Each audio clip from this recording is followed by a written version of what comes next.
Welcome back to Living Local. Improv theater has been around for centuries. This ancient art form of theater is often comedy, performed unplanned and unscripted, created spontaneously by the actors in real time. It's a blast to watch the scene unfold. GIT Improv, formerly known as Guys in Ties, is an elite nationally touring improv company based in Rock Island.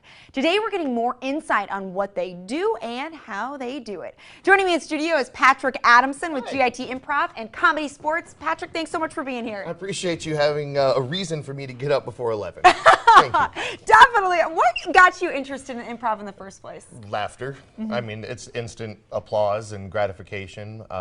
What I like about it, though, is because the amount of work that you do to put in it to become like a master at it carries with you. It's not like you're learning a script, having to build a set, having to set out costumes. You do a couple of weeks, and then you're on to the next thing. For this, every show is different, and that's what I like about it. Right, a lot of variety there. What can you tell us about GIT Improv? So GIT Improv is made up of some of the absolute top performers from Comedy Sports Quad Cities, which has been around here for 29 years now.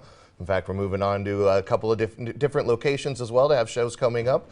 But the GIT Improv troupe was built out of a design or need for corporate entertainment, for social organizations.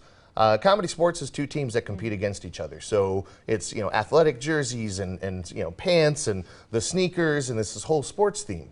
Well, when you're entertaining a group of CEOs at John Deere who are, all dressed in suit and ties, we instantly had an uphill battle to climb. We thought, why not change the product to make it more fit those types of events and then dress it up? And from there, GIT Improv, here we are now. Right, and I've seen you guys perform actually for a Big Brothers Big Sisters event. Loved it, super entertaining. And the great thing is you guys can be very flexible with your productions depending on the audience. So how are you flexible? I'm not very. I got a bronze on the presidential fitness test. But our show, our performance, very flexible. Very flexible. We've done shows for thousands of people in an auditorium. We've done shows for a dozen people in a living room. We've done shows where I can't raise my hands above my head because they hit the ceiling, or I'll take off fingernails in the ceiling fan. We've done shows outside in 105-degree weather wearing black shirts, black pants, and ties. We've been, it happens a lot. It's live entertainment, and that's the other thing. GIT Improv, the comedians that perform with us, it takes a certain amount of moxie to be able to go to any situation and make it work. But every audience interaction is different and unique. And that's the other thing I love about the improv is that we have an ability to create a relationship with the audience that we don't always get a chance to do elsewhere. So yeah. Yeah, and Patrick, I was telling you earlier, I tried my hand at improv when I was in high school for speech, and man, I just have so much respect for what you guys do because you have to have such a creative mind and be able to think on, on the edge so quickly, speak off the cuff. So do you guys have any drills that you go through to help sharpen that creativity? Yeah, we actually practice being immature. It's really, it's a lot of fun. We honestly get together, we do practice, there's exercises and games that we do, but it is about shortening that time. You said you would have an interaction, 20 minutes later you think of the right thing to say. Right. It's about shortening that time. How do you take that from 20 minutes to 2 minutes to 20 seconds to 2 seconds? And so there's a ton of years and a ton of experience that goes into it. But yeah, we do drills that work on character work, we work on scene work, how to show a picture that the audience is going to appreciate, something that looks different from the last game. So every 4 to 5 minutes, we're onto something different. I mean, it's kind of like flipping channels of comedy. We do musical styles, we do physical, like slapstick comedy, we do wordplay and puns, storytelling, joke telling. I mean, it is improv, but it's really comprov because it's a combination of a lot of different comedy skills. A lot of tools in your toolkit. Okay. Yep. Are there any do's or don'ts when it comes to performing improv? Yes, and. Yes, and. I would say the number. That is the thing. That is the thing. You're never supposed to say no, right?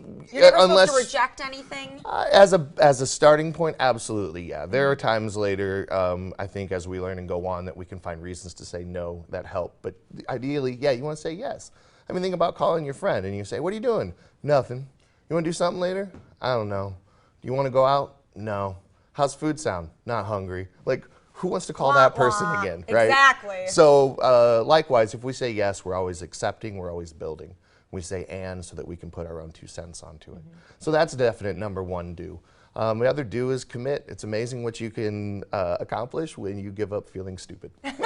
So, I love that. I think that's just such a great piece of advice for just life in general. yeah, just ask my wife. Yeah, it's great. Patrick, while we have you here, I'd love to get kind of a little bit of an example of what you guys do for your performances. Okay, sure. So what we'll do is a wordplay kind of a game, right? Dad jokes. Everybody loves them, even though they don't want to admit it in public. So we've got a great dad joke game called 185. You know, it says that there's 185 of whatever your suggestion would be. They walk into a bar. The bar's like, guys, sorry, closing time, can't serve you. The 185, your suggestions, respond with a punchline. So okay. I need you to give me a suggestion.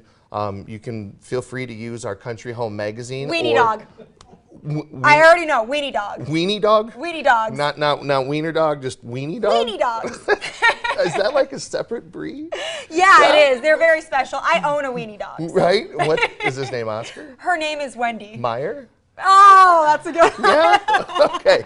Is she jumbo or just She's like miniature. Fun? Oh, okay. Fun size. All right, so 185 weenie dogs walk into a bar, and the bartender says, no, I'm sorry, guys, we're coming up on closing time. I just can't serve any more weenie dogs here. And 185 weenie dogs say, oh, man, that's rough. We put on our best pants. They're dad jokes. They are. They're You dad gotta jokes. love a good They're dad dad jokes. All right, hit me with another one. Give me another suggestion, something that actually exists this time. Oh, wow. Okay, tapioca pudding. Tapioca pudding. 185 tapioca puddings walk into a bar, and the bartender says, guys, sorry, no more tapioca puddings. We've hit our limit. And 185 tapioca puddings say, oh, we were so bubbly to go out tonight, but apparently we've hit a rocky road. Oh, Lord. I love it. This is the moments where you question your life choices. Right. Yeah. There you go. Yeah. Okay, so that's the 185 Right, so concept. then we can also do like stories. So tell me a little bit about your very first day. Your very first day broadcasting. How did you feel? Oh, incredibly nervous. I was reporting on a traffic accident in Lubbock, Texas. Okay. And what, it was like a fender bender? Or yeah, it wasn't anything serious. Good. Okay. Anything weird happened that day? It was really windy. So the microphone was just, yeah. And so I got viewers commenting like, what are you doing? I can't hear what you're saying. And I didn't know what I was doing because I was new. Okay, great. Hi, I'm standing here by the side of the road in Lubbock, Texas, and there is like, oh my gosh, there's like 2 different, what? What? There's like 2 different armadillos overturned in the middle of I-64. I don't know what's going on. And ladies and gentlemen, I could buy a home here, but I don't know what a fort's worth. So I'm trying to, what? That's it, guys. I'm going to the Quad Cities. So yes! we can I put my mimed microphone. There you go. Did you see the commitment You I are have? committed. Right. I will be committed after this interview. So yeah, we'll take your story like that. We'll kind of replay it for what the audience didn't get a chance to see, fill in their imagination, and then we might come back and say, give us an emotion. You might say, what would be an emotion? Think of the faces on your refrigerator. I wish I could finish this, but we got to wrap up, Patrick. I see what this is like. I know. Improv is about rejection. It's about being able to say yes and with a smile. Thanks for your hand here. Thanks so much, Appreciate Patrick. you. For more information about GIT Improv, you can find them on Facebook at Guys and Ties. We'll also have those details posted on ourquadcities.com. More Living Local returns after this.